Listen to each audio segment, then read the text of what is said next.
Iran এক রহস্যময়, প্রাচীন এবং ভয়াবহ শক্তির দেশ। পৃথিবীর বুকে কয়েক হাজার বছর ধরে টিকে থাকা অন্যতম প্রাচীন সভ্যতা।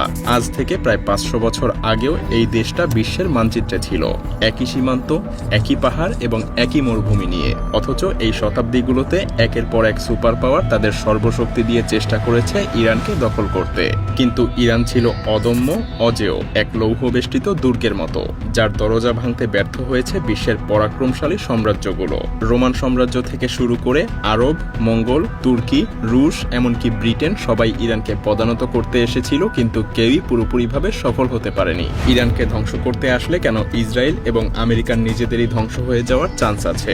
এই প্রশ্নের উত্তর খুঁজতে আমাদের প্রবেশ করতে হবে ইরানের এক অজানা অধ্যায়ে।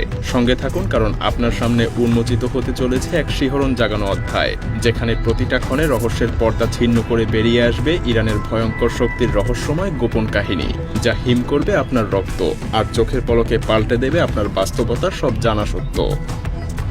ইরান পৃথিবীর ক্রসরোডে দাঁড়িয়ে আছে ঠিক ৩ মহাদেশের সংযোগস্থলে: এশিয়া, ইউরোপ, আফ্রিকা। এ কারণেই ইরান যুগে যুগে আগ্রাসী শক্তির চোখের কাঁটা ছিল। কিন্তু আজকের ইরান কিভাবে এত শক্তিশালী হলো? কিভাবে এটা এত ভয়ঙ্কর প্রতিরোধ গড়ে তুলল, যা বিশ্বের সবচাইতে শক্তিশালী দেশগুলোর স্নায়ুও ঠান্ডা করে দেয়? এই দেশটার আজ ৭টা দেশের সঙ্গে সীমান্ত আছে। পূর্ব দিক থেকে পাকিস্তান, আফগানিস্তান, তুর্কমেনিস্তান, আর পশ্চিমে ইরাক, তুরস্ক, আর্মেনিয়া এবং আজারবাইজান। কিন্তু শুধু স্থল সীমান্তই না, ইরান সাগরের সঙ্গেও গভীর সম্পর্ক রাখে। উত্তরে ক্যাসপিয়ান সাগর, আর দক্ষিণে আছে পারস্য উপসাগর এবং ওমানের উপসাগর। ইরানের সবচাইতে ভয়ঙ্কর ক্ষমতার কেন্দ্রবিন্দু হল স্ট্রেইট অফ হরমুজ, বিশ্বের সবচাইতে গুরুত্বপূর্ণ এবং বিপজ্জনক সাগরপথ। পৃথিবীর ২০% তেল এবং গ্যাসের সরবরাহ এই পয়েন্ট দিয়েই অতিক্রম করে, যা ইরানকে এক দানবীয় ভূরাজনৈতিক শক্তিতে পরিণত করেছে। ইসরায়েল এবং পশ্চিমা বিশ্ব আজ ইরানকে এক অপ্রতিরোধ্য শক্তি হিসেবে দেখে। কেন? এত শক্তিশালী সামরিক এবং অর্থনৈতিক ক্ষমতা থাকা সত্ত্বেও আজ অবধি কেউ ইরানকে দখল করতে পারেনি। ইরানের অপ্রতিরোধ্য হয়ে ওঠার কারণগুলোর মধ্যে অন্যতম একটা কারণ হলো এর ভৌগোলিক প্রতিরোধ ব্যবস্থা। ইরানের দক্ষিণ এবং পশ্চিমে আছে বিশাল জাগ্রস পর্বতমালা। এই পাহাড়ের শৃঙ্গগুলো যেন প্রকৃতির দুর্গের মতো, যা ইরানের দিকে কেউ এগিয়ে আসতে গেলে তাদের পথ আগলে দাঁড়ায়। পাথর আর খাঁজে ভরা এই পাহাড়গুলোকে পেরোনো, বিশেষ করে সৈন্য এবং সামরিক সরঞ্জাম নিয়ে, প্রায় অসম্ভব। এই পাহাড়গুলো ছিল ইরানের রক্ষা কবচ। যেমন ১৯৮০ সালে যখন ইরান আক্রমণ করে, তখন ইরাকের পরিকল্পনা ছিল ইরানের বিপ্লবকে ধ্বংস করা এবং তাদের ভূখণ্ড দখল করা। কিন্তু তারা জাগ্রসের এই কঠোর পাহাড়ে থেমে যায়। ২ বছর ধরে যুদ্ধের পরেও তারা শুধুমাত্র ইরানের দক্ষিণ পশ্চিমের খুজেস্তান অঞ্চলেই প্রবেশ করতে পেরেছিল। আরও দূরে এগোনোর তারা চেষ্টা করলেও জাগ্রস পাহাড় তাদেরকে প্রতিরোধ করেছিল। ইরাকের সেনাবাহিনীর ইরানিদের কাছে যাওয়া প্রায় অসম্ভব হয়ে পড়ে, কারণ তাদের বড় বড় সামরিক কেন্দ্র এবং শহরগুলো পর্বতমালার ঠিক বিপরীত প্রান্তেই ছিল। আর তাই আমেরিকার প্রত্যক্ষ সহযোগিতা থাকা সত্ত্বেও ৮ বছরের যুদ্ধ শেষেও ইরাক জয়ী হতে পারেনি। যুদ্ধ থেমে গেলেও ইরানের সীমান্তে ১ ইঞ্চি পরিবর্তনও হয়নি। শুধু তাই না, ইরান জানে সরাসরি যুদ্ধ করলে ইসরায়েল এবং পশ্চিমা বিশ্ব তাকে পরাস্ত করার চেষ্টা করতে পারে। তাই তারা বিশ্বজুড়ে প্রক্সি যুদ্ধ চালিয়ে যাচ্ছে।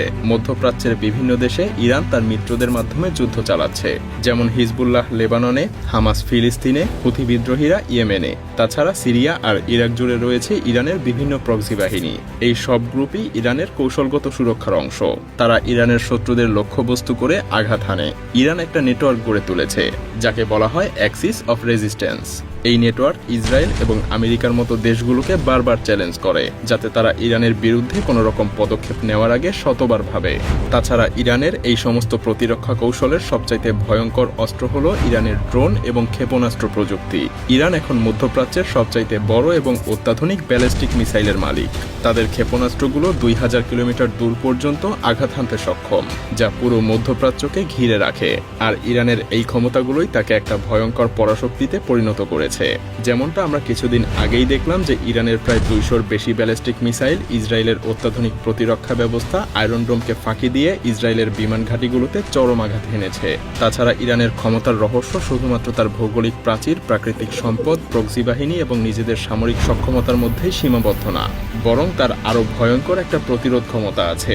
আর একে ঠেকানো এত সহজ না, কারণ ইরান শুধুমাত্র নিজেই শক্তিশালী না, বরং সে বিশ্বব্যাপী মাকড়সার জালের মতো প্রভাব বিস্তার করছে। আপনি যদি মনে করেন ইরানকে কেবল তার সীমান্তের মধ্যেই বন্দী করে রাখা সম্ভব, তবে আপনি ভুল করবেন। কারণ ইরানের হাত শুধুমাত্র তার পাহাড় বা মরুভূমিতেই সীমাবদ্ধ না, তার প্রভাব উত্তরের রাশিয়া থেকে পূর্বের চীন পর্যন্ত বিস্তৃত। রাশিয়া এবং চীন এখন ইরানের সঙ্গে শক্তিশালী মিত্রতা গড়ে তুলেছে, আর এই মিত্রতা ইরানকে আরও অদম্য এবং দুর্ভেদ্য করে তুলেছে। এটা এখন আর এককভাবে কোনো দেশের শক্তি না, বরং বলা যায় এটা এক সামরিক জোট, যা পৃথিবীর ক্ষমতার ভারসাম্যকে বদলে দিতে পারে। তাছাড়া হরমুজ প্রণালী, যেটাকে বিশ্বের অর্থনীতির হৃৎপিণ্ড বলা হয়, ঠিক এই পয়েন্ট থেকে ইরান যে কোনো মুহূর্তে পুরো বিশ্বজুড়ে তেল সরবরাহ বন্ধ করে দিতে পারে। ফলে তখন পুরো পৃথিবী জুড়ে অন্ধকার নেমে আসবে। অবশ্য যে দেশগুলো আজ ইরানের সঙ্গে দ্বন্দ্বে লিপ্ত হতে চায়, তারা ভালো করেই জানে ইরানকে আক্রমণ করা মানে আগুন নিয়ে খেলা। একবার আগুন ছড়িয়ে গেলে সেই আগুনে দগ্ধ হবে পুরো মধ্যপ্রাচ্য, ইসরায়েল, এমনকি পশ্চিমা বিশ্ব। ইরানের শক্তির আরেকটা বড় অংশ হলো তার অজানা এলাকা বা গ্রে এরিয়া। ইরানের পারমাণবিক কর্মসূচি থেকে শুরু করে তার গোপন প্রক্সি নেটওয়ার্ক, কোনো কিছুই সম্পূর্ণভাবে প্রকাশিত না।